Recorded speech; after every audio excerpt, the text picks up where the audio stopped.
जेजुरीला आज टोल नाक्यावर जो अपघात झाला, 3 वारकरी या ठिकाणी दगावले आहे, 4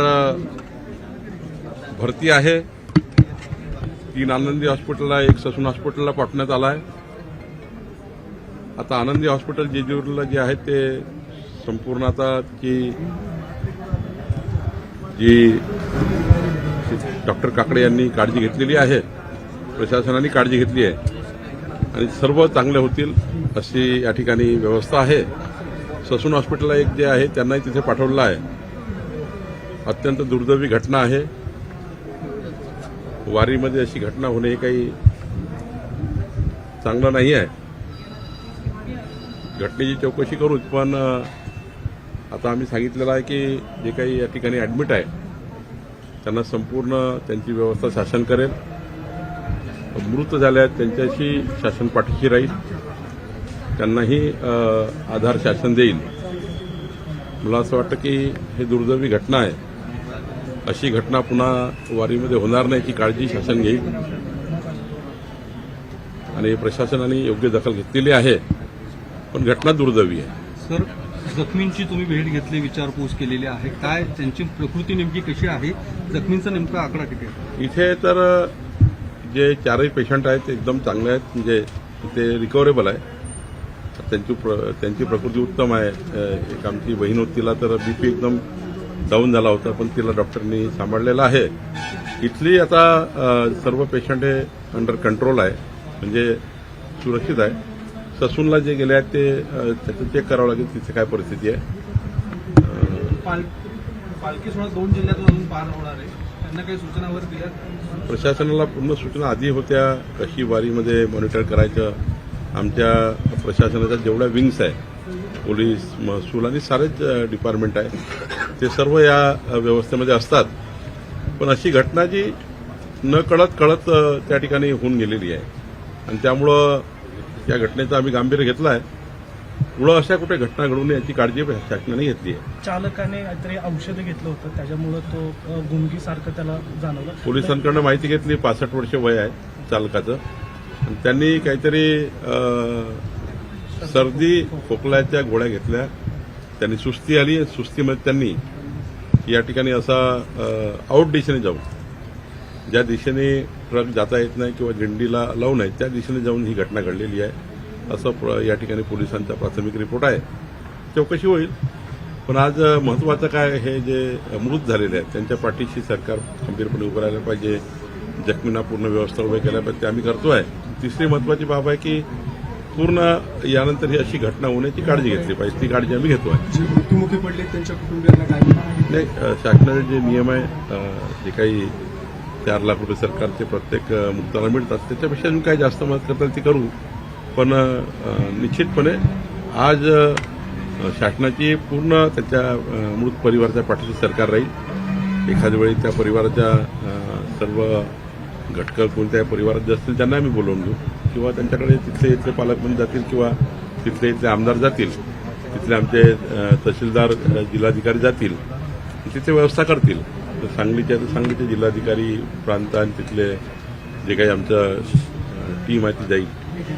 आमचे तिथले आमदार, खासदार जातील किंवा मंत्री जातील, लोकप्रतिनिधी जातील. तर सोबत प्रशासनही जाईल आणि प्रशासन योग्य ती मदत करेल. माझं मुख्यमंत्री महोदयाशी चर्चा झाली आहे. मुख्यमंत्री महोदयांनी तसे आदेश दिलेले आहेत. पण दुर्दैव आहे अशी घटना घडली. कोणत्या भागातील वारकरी आहेत? सांगलीमधले आहे, काही नांदेडमधले आहेत, वेगळ्या ठिकाणचे आहेत. त्यामुळं त्याची काळजी सरकारची. मी देखील माऊलींच्या पालखीचं दर्शन घेतलेलं आहे, काय नेमकं साकडं घातलंय माऊलीच्या? नाही, मी आज जेजुरीमध्ये माऊलीच्या या ठिकाणी संत ज्ञानेश्वर महाराजांच्या पालखीचं दर्शन घेतलं आहे. या ठिकाणी दर्शन घेऊन वारकरी येत आहे, त्या वारकऱ्यांना सुखी ठेव. त्यांना वारकरी ज्या आशेने अपेक्षेने आले आहे, वारकऱ्यांची आशा अपेक्षा पूर्ण करणे हीच पहिली आपली या ठिकाणी मागणी राहायला आहे. कारण वारकरी ज्या आशेने अपेक्षेने येतात, प्रत्येक वारकऱ्याची एक भावना आहे कुणाची भावना कशी असेल माहिती नाही. प्रत्येकाची भावना घेऊन आला आहे, प्रत्येकाची एक श्रद्धा आहे. काही कोणी मागायला येतं, कोणी मागायला येत नाही. त्यामुळं ज्यांनी जे काही मागितलं ते त्याचं पूर्ण होऊ दे आणि ज्यांनी काही मागितलं नाही त्यांना त्यांचं जीवन मंगलमय राहू दे, त्यांना उदंड आयुष्य राहू दे.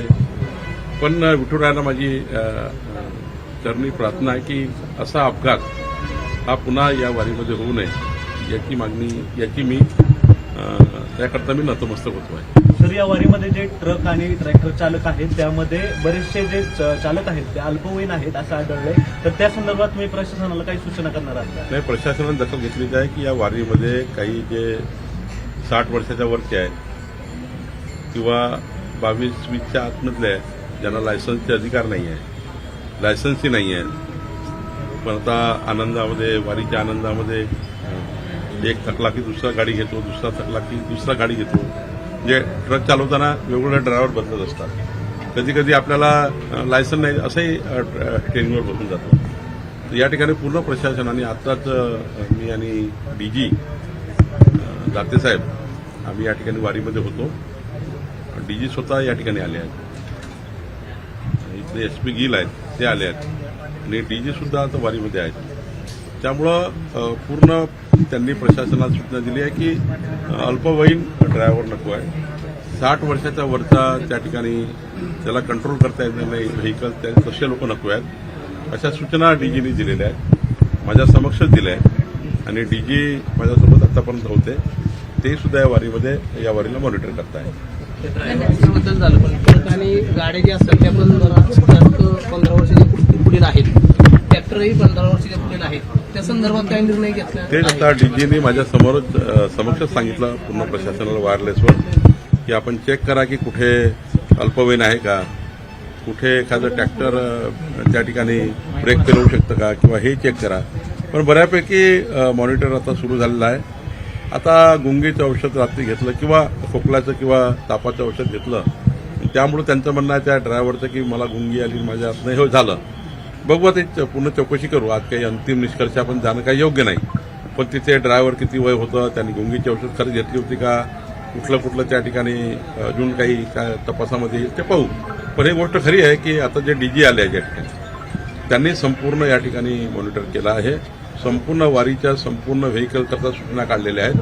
त्याची तपास करून योग्य पद्धतीने सर्व पोलीस ते चेक करत आहेत. ओव्हर स्पीड चालवण्याचा काही प्रकार त्या ठिकाणी होऊ नये.